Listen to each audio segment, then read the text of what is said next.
Alright, I just edited a clip I'd like to export to my timeline, and I'm going to use the Control-M keyboard shortcut to open up the export settings. In here, my preset is usually set to match source high bitrate. Now that sounds like high quality, but if you scroll down to the bitrate settings, you'll see that my target bitrate is only set to 10 and my maximum is set to 12 out of a total of 50. This would probably be fine if you're working with 1080p footage at 30 frames per second or lower. Though I find that if I'm working with higher frame rate footage or high resolutions, this doesn't always do the job. So if that's the case, I'd recommend changing the preset to Adaptive High Bitrate, which will give you a custom bitrate based on the resolution and frame rate of your video.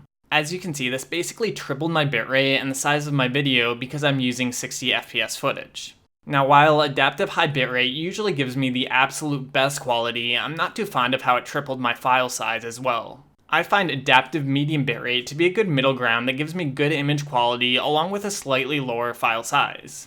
Of course, you can tweak the bitrate settings manually and put it above 30 for every video and you'll probably be fine, but I find the adaptive presets to work really well. Alright, and that's it for this tutorial. Thanks for watching and see you next time.